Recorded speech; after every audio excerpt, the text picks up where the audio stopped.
అగ్ని ప్రమాదంలో చనిపోయిన చిన్నపిల్లలు ఇద్దరు ఎవరైతే ఉన్నారో ప్రణీత్ వాళ్ళ బంధువులు కూడా మనతో ఉన్నారు. వాళ్ళని మాట్లాడించే ప్రయత్నం చేద్దాం. అన్న చెప్పండి, మీ పిల్లలు కూడా ఇక్కడ చనిపోయారు కదా, అసలు మీరు ఎట్లా ప్రమాదం జరిగింది అనుకుంటున్నారు? ఏంది? ఇది ప్రమాదం ఎట్లా జరిగిందనేది, కరెంట్ షాటా ఏమైందనేది మనకైతే తెలియదు. కానీ సేఫ్టీ లేకపోవడం ఈ ఐదుగురు చనిపోవడం జరిగింది. దానికి ఒక సెల్లార్ లేదు, ఉన్న వెంటిలేటర్ లేదు. ఉన్న సెల్లార్లో ఒక గోడాం తయారు చేసిండ్రు ఇన్లీగల్గా. అందులో కెమికల్స్ ఉంటాయి, కెమికల్ బాటిల్స్, క్యాన్స్ ఉంటాయి. ఈ మంటలు వ్యాపించినప్పుడు అవి కూడా భారీ ప్రమాదం జరిగే అవకాశం ఉంటుంది కదా. ఫస్ట్ ఎలాంటి సేఫ్టీ లేకుండా బిల్డింగ్ నిర్మించడం.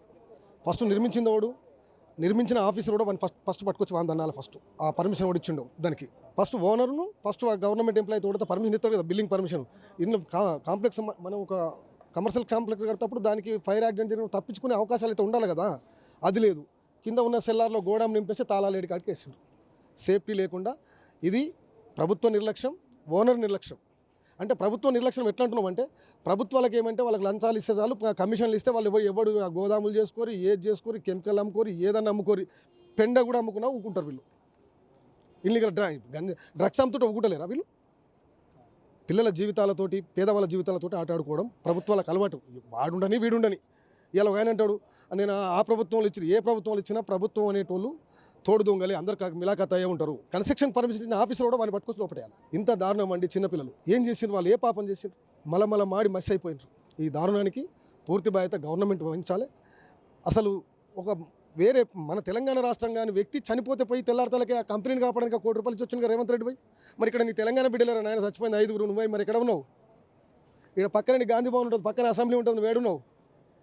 ఆంధ్రలో చుట్టూ తిరుగుతున్నావా? ఆ బొమ్మ పెడతా, ఈ బొమ్మలు పెడతాను తప్ప నువ్వు ఏం దేని పనికిరావు. తెలంగాణ కూడా తప్ప దిక్కులేదు, కానీ పక్కని బొమ్మలు పెడతాను తిరుగుతుంది మన రేవంత్ రెడ్డి గారు.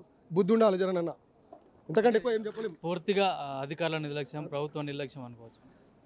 కనబడుతూనే ఉంది కదా బ్రదర్, మీరు డంపింగ్ యార్డ్ చూసిరా? మీరు కనబడుతూనే ఉంది అధికారుల నిర్లక్ష్యము.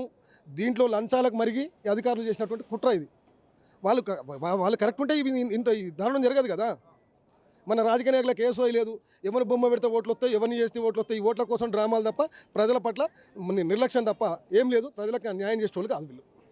అలా పృథ్వీరాజ్ అని చెప్పండి, మీరు కూడా అంటే గతంలో కూడా చార్మినార్ దగ్గర పాత బస్సులో కానీ వేరే ప్రమాదాలు జరిగినప్పుడు కూడా తర్వాత నుంచి మేము ఇట్లాంటి ప్రమాదాలు జరగకుండా చూసుకుంటామని చెప్తున్న ప్రభుత్వాలు తప్పించి కూడా ఎక్కరు కూడా తగిన చర్యలు తీసుకోవట్లేదు. ప్రమాదాల నిర్వహణ కూడా ఇట్లాంటి చర్యలు తీసుకోవట్లేదు.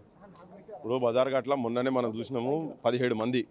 ఇక్కడ కూతవేటు దూరంలో ఈ బజార్ గట్ల 9 మంది, గుల్జార్ హౌస్లో 17 మంది, స్వప్నలో కాంప్లెక్స్లో ఒక 6 మంది, ఇప్పుడు ఇక్కడికి వచ్చేవరకు 5 మంది. ఈ అన్నిటి హత్యలకు 100% రాజకీయ వ్యవస్థ, ప్రభుత్వాలు, ముఖ్యమంత్రి బాధ్యత వహించాల్సిన అవసరం ఉంటుంది.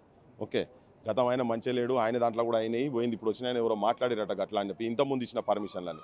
నేను ఇప్పుడు మీరు చూడండి, మొత్తం కంప్లీట్ హ్యాబిట్స్ ఈ మొత్తం ఈ బంగ్లాలు ఇక్కడ నుంచి ఎక్కడికన్నా ఫైర్ పర్మిషన్ ఉంటే దేనికంటే దానికి. ఇంకా వీళ్ళందరూ ఈ రాజకీయ నాయకులకు పైసలు ఇస్తుంటారు. వీళ్ళు అధికారులను ఉట్టిగా నాకు అనాలని షోకు లేదు. అధికారులు ఎవరు చెప్తున్నారు? అధికారులు రాజ్యం ఎవరి చేతులు ఉన్నది? జనం ఎవరిని కోట్లేసి అధికారంలో తీసుకొచ్చిండ్రు? రాజకీయ వ్యవస్థ వాళ్ళ చేతిలో అధికారం ఉంటారు, అధికారుల చేతిలో వాళ్ళు ఉంటారా? కాకపోతే దౌర్భాగ్యం ఏంటంటే, ఈ బిజినెస్ చేస్తున్న వీళ్ళ లంగాల చేతులలో మొత్తము డకైట్ గాని లెక్క వీళ్ళు పర్సెంటేజ్లు రాజకీయ నాయకులు, ముఖ్యమంత్రి దాకా పోతాయి. వీళ్ళు మామూలు కాదు. ఈ అగర్వాల్, సతీష్ అగర్వాల్, ఇటువంటి వాళ్ళందరూ మామూలు కాదు. మేము మార్వాడి ఉద్యమం అప్పుడు చూసినాం వీళ్ళ పౌంచ్ ఎట్లా ఉన్నదో. వీళ్ళ ఢిల్లీ దాకా ఉన్నది వీళ్ళ పౌంచ్ వీళ్ళది.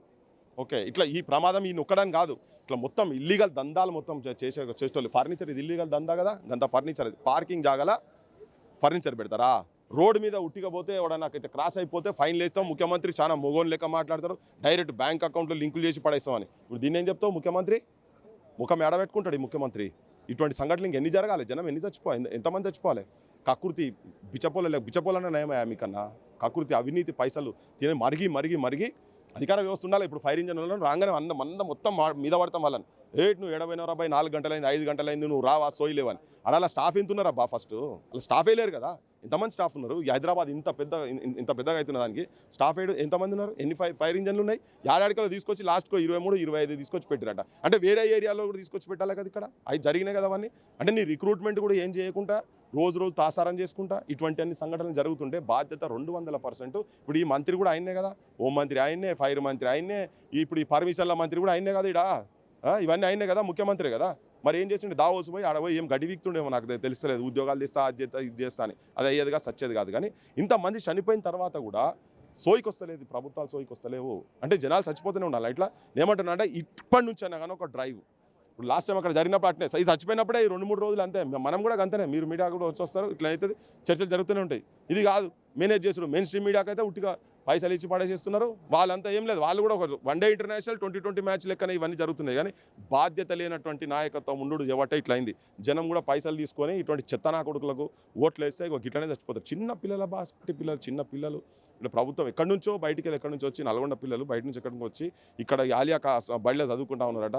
వాళ్ళ తండ్రి ఉన్న బతుకు కావచ్చు, తండ్రి ఇక్కడ ఊరికి పోతే లేట్గా లేచారని బడికి పోలే, పాపం వాళ్ళు బలైపోయింది. ఇక్కడ అసలు ఎట్లా జరుగుతుంది చెప్పు? నడి సెంటర్లో పార్కింగ్ జాగాలల్లా వ్యవస్థలు ఏం చేస్తున్నారు? పార్కింగ్ జాగాలలో గంత కొన్ని వందల చైర్లు ఉన్నాయి, ఆ పాటకు పెట్టున్నది. ఆ పాటకు కనుక పెట్టి ఉండకపోయి ఉండేది ఉంటే కూడా బచాయించరు కావచ్చు. పాపం వాళ్ళని రక్షిస్తేందుకు ఆ ఇమ్తియాజ్ అంట పాపం వాళ్ళిద్దరికి సలాం పెట్టాలి. ఇమ్తియాజ్ హబీబ్ ఇద్దరు పాపము వీరోచితంగా పోయి కాపాడదామని పోయి వాళ్ళు బలి అయిపోయారు. ఇది ఎక్కడ కథ? ఇది ఏమైనా పోలీసు వాళ్ళు ఉంటే కూడా కట్టిన పోతే వాళ్ళు కూడా పోదురు కదా.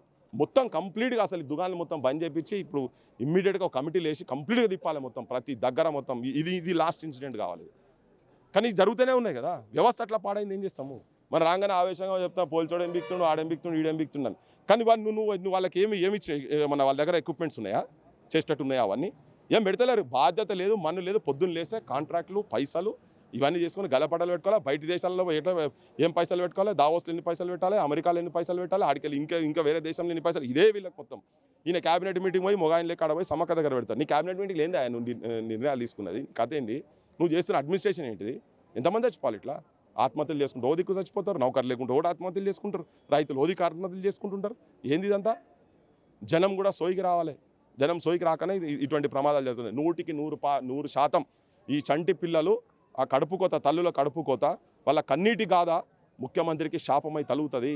నిజంగా కూడా న్యాయం ధర్మం మీద ఉండేది ఉంటే ఈ ముఖ్యమంత్రి చాలా మాటలు మాట్లాడుతున్నారు. ఇటువంటి ఇప్పుడు నువ్వు వచ్చి హైదరాబాద్లో కూర్చొని కంప్లీట్గా ఎక్కడెక్కడైతే నీకు ఇల్లీగల్గా మొత్తం ఇటువంటి ఉన్నాయో, ఈ వ్యవస్థ మొత్తం ఇటువంటి వాళ్ళ చేతుల్లో ఉన్నాయో వీళ్ళందరినీ ఒక దగ్గర తీసుకొచ్చి పెట్టి దీని మీద స్ట్రిక్ట్ యాక్షన్ తీసుకొని దీన్ని అరికట్టకపోతే ఇవి మళ్ళీ ఇన్సిడెంట్స్ జరిగే అవకాశాలు ఉంటాయి.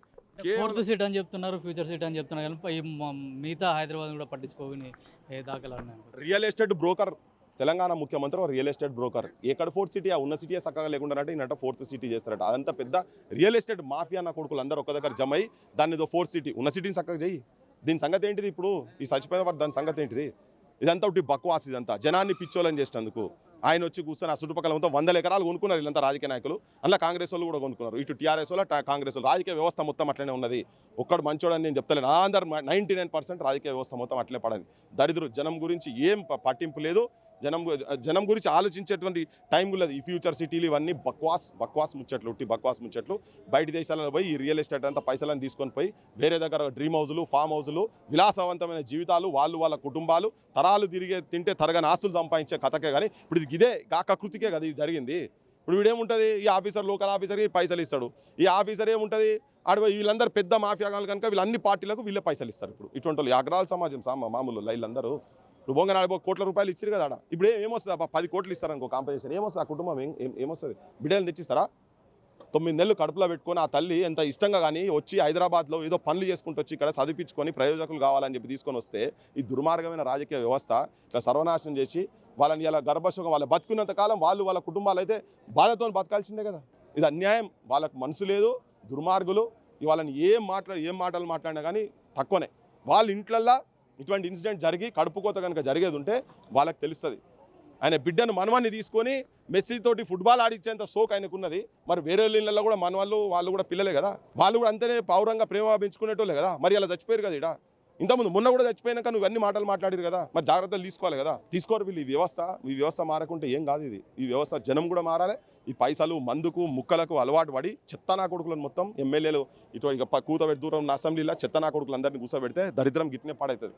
అన్ని ఇల్లీగల్. ఒక్కసారి చూడండి మీరు, ప్రతి దుకాణం పోండి. ఇప్పుడు మీరు ఓన్లీ పార్కింగ్ ప్లేసెస్లలో వాళ్ళు పెట్టి రాలేదు చూడండి. ఇప్పటికీ ఇది మళ్ళీ 4 రోజుల తతంగం అవుతుంది. అది కాకుండా ఉంటుంది. మేము కూడా వాయిస్ తీసుకుపోతాం, క్రాంతిదలుగా జనం లోపల తీసుకుపోతాం. ఇటువంటి అన్ని చెప్తాం, జనానికి కూడా చెప్తాం, కన్విన్స్ చేస్తాం. ఈ రాజకీయ వ్యవస్థ మారేటట్టుగా చూస్తాం. అంటే పూర్తిగా ఇక్కడ అగ్ని ప్రమాదానికి కారణం అధికారులు అట్లాగే ప్రభుత్వం అని చెప్తున్నారు. ముక్కుపచ్చలారని ఇద్దరు చిన్నారులు కూడా ఈ ప్రమాదంలో మృతి చెందడం పట్ల కూడా తీవ్ర దిగ్భ్రాంతి అయితే వ్యక్తం చేస్తున్నారు. ఎవరైతే అధికారులు పర్మిషన్ ఇచ్చారో ఇక్కడ నిర్లక్ష్యంగా సెల్లార్లో కూడా అంతా కమర్షియల్ యూజ్ చేసినా కూడా ఇక్కడ ఉన్న అధికారులు ఎట్లాంటి పట్టించుకోకపోవడం, అట్లాగే ఈ మామూళ్ళ మత్తుకు అలవాటు పడిన అధికారులే ఇట్లాంటి ప్రమాదాలకు కూడా వాళ్ళు కూడా ఒక రకంగా కారణం అని చెప్తున్నారు.